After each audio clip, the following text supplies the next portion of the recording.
corporations that drive commerce across the world, you're really sitting there looking at it, and if you really start putting the pieces together, you really get to see something that many people don't, and that I do day to day. So that's the highlight, and the low light is just a grind, and it's a constant grind, and within that you have to kind of find balance for yourself. But believe me, it is something that you really got to be dedicated to in order to survive it.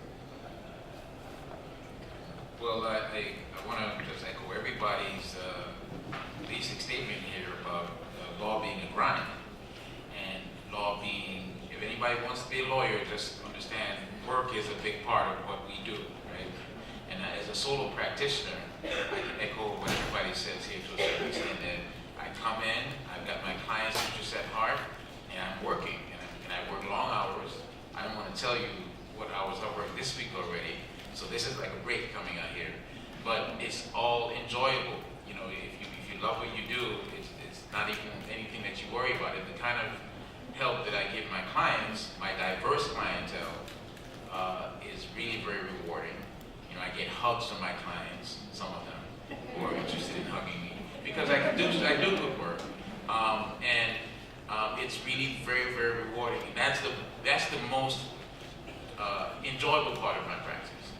Working toward a goal, whether I'm litigating a case or I'm doing a transaction, creating a deed for folks whose parent died and didn't take care of business, and then I get that deed for them, and now they own the house, they have to worry about it. Things like that. What I don't like, I echo with that young lady there, billing. And it's the business side of what we do. Whenever we're doing anything solo, we have to make sure we get paid. And the more we present our bill in front of our clients, the more we're going to get paid. If we don't say anything, trust me, folks will think, they know it's not free, but if you're not going to say anything, then you're not going to get the money. So you got to bill, you got to let them know your value, because in this world, all we're talking about, all you guys are just about to enter on this journey, the LSAT, law school, the pressure, bar exam. When you come out of this, you deserve everything that you get. Right? You gotta get paid. You're gonna have families, you're gonna have bills. We talked about the loans. That's not only it. You got your life, you gotta get paid. And also, you deserve it. And you deserve everything that's coming to you if you're gonna go down this path, and even if you don't. So that's basically it. I'm sorry, I'm gonna add to that for a second, because I had my own practice for a bit. I think if you're coming straight out of school, you don't have a pre-existing client base, definitely you want to get some knowledge on the billing aspect of it. You have to know your value, because people will have you working for free if they can. You're not making cars, you're not making widgets, there's nothing concrete that they can see. It's your intellectual capital and your time that you spent working, and so you really have to learn how to convey, this is my price, and you deserve to be earning a living. So I'm just going to add to that. I think I'll echo that as well. I think one of the things that's really rewarding about practicing law is that, when I was in private practice, it wasn't necessarily my big muscles or how fast I could run. There was a client who needed my help because of what was in my brain. They would come to me with a very, very complicated problem and say, Sam, what do we do? And that was really validating to me as a young lawyer, because it wasn't about how fast I was or how strong I was. They really trusted my judgment, and to have someone sitting across the table from me that was a business owner or representing a corporation,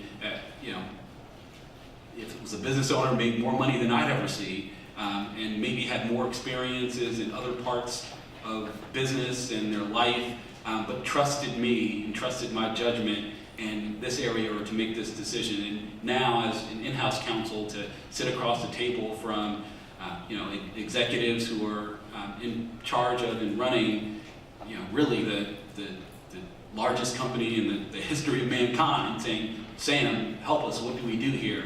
It's extremely validating to me that it's not about anything else other than what's in here and the judgment that I have that they're relying on. And that's one of the most rewarding parts about my job. And then I also echo that one of the things I like probably the least is, so I told you that I hire law firms to do work for the company. It's reviewing those bills when they come in, because I have to take my red pen and change a couple things, move some things around, and that sometimes can be uncomfortable for me to do, and it might lead to uncomfortable conversations. So that is not the most fun part of my job, but I think the balance of everything else that I do makes up for it. The thing I like the most is to see my clients, who are black and brown like me, walk out of a courtroom without a felony hanging over their head or a misdemeanor hanging over their head. What I do affects people's lives. I have people's lives in my hands, and I take that very, very, very seriously. The thing that I like the least is having to argue sometimes with judges, prosecutors, my clients' families, because sometimes my clients' families, they've been upstate and they got a law library certificate, so their attorneys.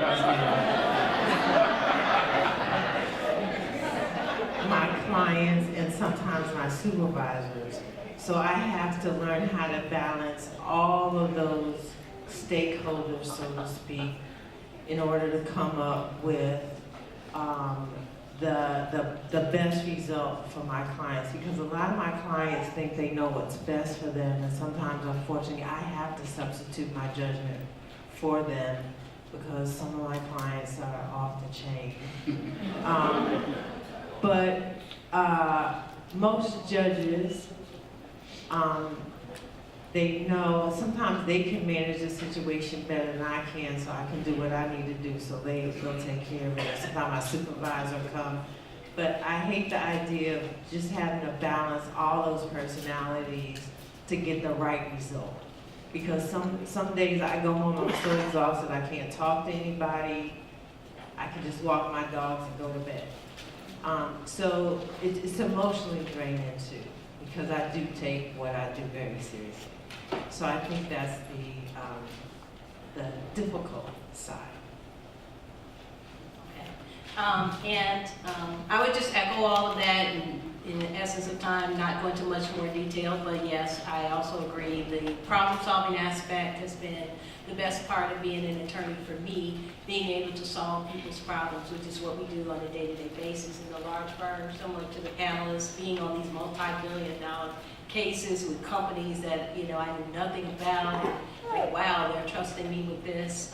But then also the bad part of being an attorney for me was the billing as well. And on the inside, like the in-house people, is trying to convince our internal clients to accept our recommendations. And so especially I know for me in labor and employment, they want to terminate someone or they don't want to terminate someone because they're a important part of the business. They are a bestseller. Yeah, but they sexually harass someone and the company is going to be on the hook and lose millions of dollars, and it's going to hurt your reputation. And as lawyers, we can't make their decision. We can only make recommendations. So it's very tough being in a situation where you know what's best, but the leaders are the leaders of the business and they make those decisions. So you just document very well what you recommended, and you keep it moving. So we're business people as lawyers. It's a great job, as I hope you all can gather from what people have shared today. And yes, just like every job, there's some downsides, but overall, we all love our job and we put in the time. Okay, so I'm going to transition.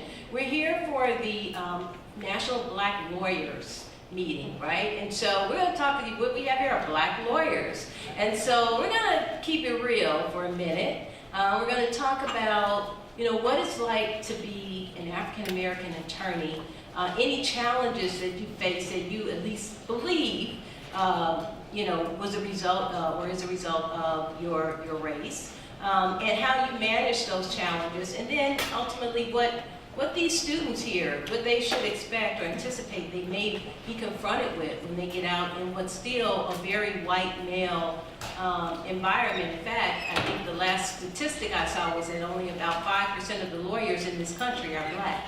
which is just mind-boggling, people. We are talking about what's going on in this country. I know in Chicago, we have all this police misconduct, and the problem is we don't have enough of us, I think, in the legal profession, on the bench, and all the places where it matters, we have to get there. And we do face challenges getting there. I've had many myself, and I'll just start out with an example, my time in the large law firm. I have many times been sitting in my office, and someone walked by and said, well, I'm looking for Attorney Ross Jackson. Well, I'm sitting here, so it's probably me. But that wasn't their first assumption, and especially if I was walking down the hall. I mean, granted, there were only a few of us there. And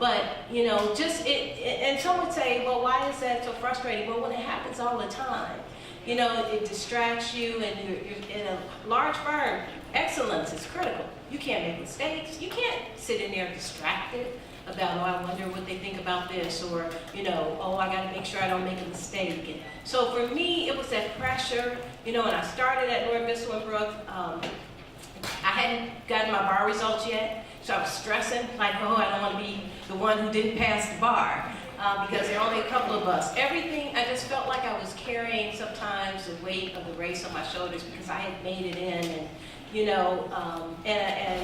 everything that happened made me wonder. I wonder if it's because. So I had to work through that, and I actually think I worked through it pretty well. I stayed a long time, longer than many people, especially Black women, stay in a law firm almost 8 years. In a large firm. I think it had to do with the fact that I did have business experience before also that really helped me deal with it. And it was, in my opinion, a pretty family-friendly firm, even though it's a large firm environment. But it is challenging, and you have to know who you are. You have to know what you know, and you have to know it well. And you have to go in there just prepared to do your best and not get so hung up on every little thing that happens, because it will happen. And you just have to be prepared for that.